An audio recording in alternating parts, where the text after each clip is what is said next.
उत्तर प्रदेश के संभल जिले में स्थित जामा मस्जिद को लेकर उत्पन्न विवाद गर्मा गया है। बता दें कि शुक्रवार को जुमे की नमाज से पहले संभल में कई मुस्लिम धर्म गुरुओं और उलेमाओं ने मुस्लिमों से अपील की है कि शांति बनाए रखें। मुस्लिम धर्म गुरुओं और उलेमाओं ने लोगों से अपील की कि शांति के साथ जुमे की नमाज अपने पास की मस्जिदों में अदा करके वापस घरों के लिए लौट जाए और अफवाहों पर ध्यान न दे। शांतिपूर्ण ढंग से जुमे की नमाज लोगों ने अदा की। संभल जामा मस्जिद विवाद मामला कोर्ट में है। बता दें कि अदालत के आदेश पर मस्जिद का सर्वेक्षण कराया गया, जिसके बाद मामला और भी गर्मा गया और इस मामले पर हिंदू और मुस्लिमों की अपनी अपनी दलीलें हैं। आइए आपको बताते हैं कि संभल जामा मस्जिद विवाद आखिर है क्या। संभल जामा मस्जिद विवाद का मूल कारण ये है कि इस मस्जिद के स्थान पर पहले एक हिंदू मंदिर था, जिसे तोड़कर मस्जिद बनाई गई। हिंदू पक्ष का दावा है कि इस स्थान पर पहले एक प्राचीन हरिहर मंदिर था। याचिकाकर्ता अधिवक्ता विष्णु शंकर जैन ने कहा कि संभल में हरिहर मंदिर हमारी आस्था का केंद्र है और हमारी धार्मिक मान्यताओं के अनुसार यहाँ पर दशावतार में से कल्कि का अवतार यहाँ से होना है और इस विवाद के कारण न्यायालय ने हस्तक्षेप किया और मस्जिद का सर्वेक्षण कराया। लेकिन क्षेत्र का माहौल काफी तनावपूर्ण है। दोनों समुदायों के बीच तनाव को कम करने के लिए प्रशासन को काफी मशक्कत करनी पड़ रही है।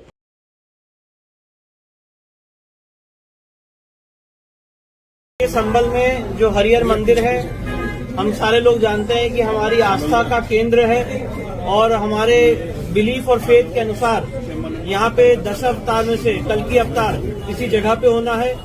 1529 में बाबर ने इस जगह को मंदिर को तोड़ के यहाँ पे तथाकथित मस्जिद के रूप में कन्वर्ट करने की कोशिश की थी और आज उसी के लिए यहाँ पे दावा पेश किया गया है, क्योंकि ये एक एएसआई प्रोटेक्टेड एरिया है और एएसआई प्रोटेक्टेड एरिया में किसी भी तरह का अतिक्रमण नहीं हो सकता है। वहाँ पे अभी भी ऐसे बहुत सारे साइंस और सिंबल्स हैं जो हिंदू मंदिर के हैं, हरिहर मंदिर के हैं।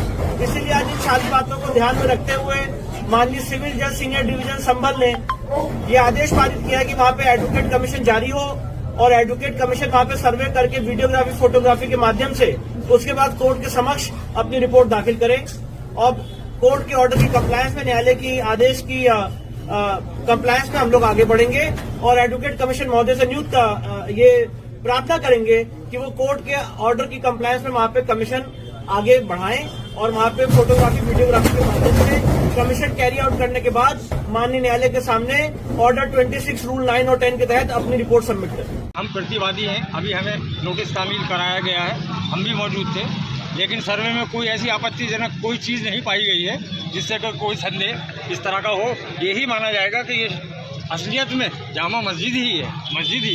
कितने घंटे सर्वे चला होगा? तकरीबन 2 घंटे चला। जिस तरीके से आदेश जारी हुआ था, किस तरीके से मानते हैं कोर्ट ने जो आदेश दिया, आज ही दावा हुआ और आज ही सर्वे का आदेश हो गया? नहीं, देखिए, कोर्ट ने जो सर्वे का आदेश दिया था वो विदिन 7 डेज के लिए दिया था, लेकिन चूँकि वकील कमिश्नर जो हैं उन्होंने अपनी मजबूरी बताई कि उनकी बेटी की लगन आ रही है, इस वजह से वो अभी आ गए। इसके पीछे और कोई बात नहीं। कितने लोग मौजूद रहे थे मतलब कोर्ट में? तो उनके एक बाजी थे और एक कोर्ट कमिश्नर थे, डीएम साहब थे, एसडीएम साहब थी और एसपी साहब थे और हम सब लोग कमेटी के हम 4-5 लोग। क्या रहा सर्वे में 2 घंटे चला? क्या सर्वे में उन्होंने पूरी जामा मस्जिद के फोटोग्राफी की है, यही सर्वे था उनका, उन्होंने कर ली, वो कंप्लीट कर ली उन्होंने, शांति करने दी उन्होंने कर ली। मैं जामा मस्जिद के अंदर, जो कि हमारी मस्जिद है, अल्लाह का घर है और अब से नहीं कई सौ साल से ये मस्जिद तामीर है। यहाँ पर इबादत करने के लिए सारे मुसलमान तशरीफ लाए हैं और ये कोई नई नहीं है, हमेशा से यहाँ नमाज अदा करते हैं।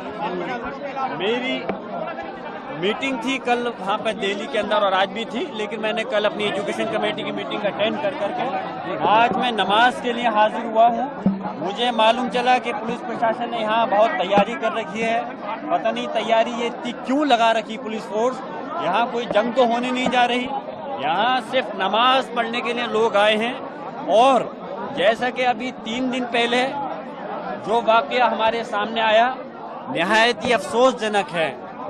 मैं अफसोसजनक इसलिए है क्योंकि संभल की सरजमी पर बहुत अमन व अमान के साथ, बहुत सुकून के साथ में सभी लोग, सभी धर्म बिरादरी के लोग सुकून से रह रहे हैं, लेकिन कुछ शरारती तत्वों ने इस माहौल को खराब करने का प्रयास कर रहे हैं। और वो शरारती तत्व उन्होंने जो याचिका डाली और उसके अंदर जो सर्वे का, मुझे ताज्जुब भी है इस बात का, और ये मेरा अधिकार है कि मैं कोर्ट के आदेश को के खिलाफ आगे कोर्ट में जा सकता हूं, और जो कोर्ट ने आदेश दिया मैं उससे सहमत नहीं हूं। मेरा यह है कि इस आदेश के तहत, क्योंकि दूसरे पक्ष को यानी कि हमारे पक्ष के लोगों को नोटिस नहीं दिया गया, उनको सुना जाना चाहिए था पहले, सर्वे देने से पहले, आदेश देने से पहले। खैर कोर्ट का मामला है, उन्होंने आदेश दिया, लेकिन उससे ज्यादा मुझे ताज्जुब है कि संभल का पुलिस प्रशासन, इस उत्तर प्रदेश की हुकूमत के अधिकारी, पता नहीं ऐसा क्या हो रहा था कि आदेश उधर हो रहा है कोर्ट का और 1-2 घंटे के बाद में यहाँ पे सर्वे कराने के लिए लिया। नमाज तो शांतिपूर्वी होनी थी, नमाज के अंदर कोई कुछ गलत नहीं होता, हमेशा नमाज को सुकून के साथ ही पढ़ा जाता है। लेकिन ये पुलिस प्रशासन की अपनी सोच है, क्यों इतनी लंबी ये तैयारी की गई है, और हमने नमाज अदा की है, सुकून के साथ अदा की है, और हमेशा से करते हैं, कोई नई बात थोड़ी है। दुआ की जाती है, खुतबा होता है, सलाम पढ़ा जाता है। लेकिन मैं फिर से कहूँगा कि इस प्रदेश और देश के अंदर जो लोग माहौल खराब कर रहे हैं, नए नए मामले उन धार्मिक स्थलों के खिलाफ कोर्ट में डाल रहे हैं और उस प्लेस ऑफ वर्शिप एक्ट का सीधा उल्लंघन कर रहे हैं, तो बल्कि मैं चाहूंगा कि इसमें तो उन लोगों के खिलाफ कार्रवाई होनी चाहिए और कोर्ट को जुर्माना लगाना चाहिए, ऐसे लोगों के खिलाफ में सजा देनी चाहिए जो कानून के बनाए हुए पार्लियामेंट के द्वारा कानून को उसके खिलाफ नया मुहज तैयार कर रहे हैं। हो गया भाई आपका। ज्ञानवापी मामले की बात करें तो आज जो है ASI को और हिंदू पक्ष की याचिका पे बोला गया है वजू खाने के सर्वे के लिए ये साइकिल। देखिए, सबसे पहले मैं इस सर्वे के ही खिलाफ हूँ, चाहे वो ज्ञानवापी का हो या यहाँ का हो, जामा मस्जिद हमारी संभल का हो। हमारा प्लेस ऑफ वर्शिप एक्ट 1991 में जो पार्लियामेंट ने बनाया था, उसके अंदर सिर्फ बाबरी मस्जिद को छोड़ करके बाकी सारे धार्मिक स्थलों पर लागू होता है। किसी भी धर्म के स्थलों कि अगर वो 15 अगस्त 1947 से पहले से बने हुए हैं तो वो उनके साथ में किसी प्रकार का खिलवाड़ नहीं किया जाएगा। उनके ऊपर कोई पेंडिंग केस भी है तो उनको बंद कर दिया जाएगा।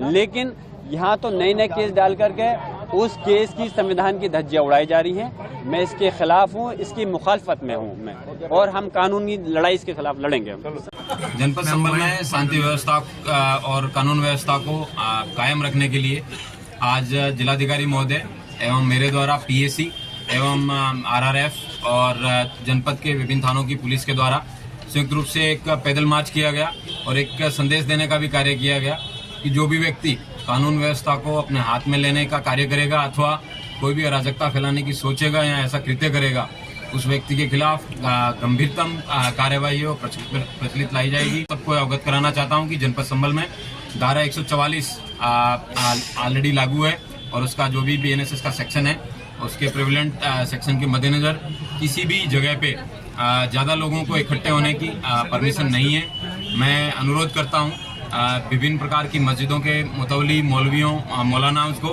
कि वो भी अपने सभी मस्जिदों के माध्यम से संदेश दें कि किसी एक जगह इकट्ठा होने की कोई आवश्यकता नहीं है। सभी जगह पे अजमत उलूम के मौलाना द्वारा भी सभी से बताया गया है कि अपने अपनी मस्जिदों में ही नमाज पढ़ी जाए।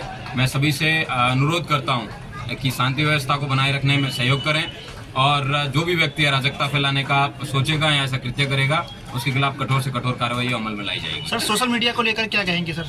सोशल मीडिया पर पुलिस की पैनी नजर है। हम जितने भी इंस्टाग्राम पे और विभिन्न प्रकार के पोस्ट अगर कोई व्यक्ति समाज में व्यवस्था को भंग करने के लिए अगर कर रहा है उन सभी के खिलाफ कार्रवाई की जा रही है। वर्तमान में 2 लोगों का 151 अभी ऑलरेडी थाना संभल कोतवाली में किया गया है और इस तरीके के तमाम जितने भी पोस्ट हैं उन सब पे नजर रखी जा रही है। मैं उम्मीद करता हूं कि कोई भी व्यक्ति इस तरह का कृत्य करने से पहले 2 बार सोचेगा। संभल में कितने थानों की फोर्स लगाई गई, तब पुलिस फोर्स लगाया गया? जनपद संभल में जो नखासा सर्कल और संभल सर्कल के जो जितने भी थाने हैं उन सब की फोर्स यहाँ पे लगाई गई है और शांति व्यवस्था के मद्देनजर विभिन्न पालियों में भी जो है सुरक्षा व्यवस्था लगाई गई है और कल ड्रोन के माध्यम से भी सभी लोगों पर निगरानी है वो रखी जाएगी और रात्रि में भी पोस्टर पार्टीज और विभिन्न मंदिरों और मस्जिदों पर भी निगरानी है वो रखी जा रही है। पूरी पुलिस फोर्स के द्वारा और उसके अतिरिक्त हमारी PAC के द्वारा RRF के द्वारा फ्लैग मार्च किया गया है, जिसके द्वारा ये संदेश दिया गया है कि किसी भी प्रकार की कोई भी न्यूसेंस बर्दाश्त नहीं की जाएगी और कोई करेगा तो उसे उसके परिणाम भुगतने होंगे। हमने कुछ लोगों को पाबंद भी किया है, 2 लोग सोशल मीडिया वाले थे उनको भी पाबंद किया है और यदि भविष्य में किसी प्रकार की कोई घटना होती है तो अन्य वैधानिक जो भी कार्रवाइयाँ हैं BNSS के तहत। सर धारा 144 कब तक लगी रहेगी? धारा 163 है वो पहले भी लगी हुई थी, वर्तमान में भी लगी हुई है और आज फिर प्रेस विज्ञप्ति जारी कर दी गई है कि 5 या 5 से अधिक लोग अनावश्यक किसी कारण से खड़े नहीं होंगे, अन्यथा उनके विरुद्ध पाबंद करने की कार्रवाई की जाएगी।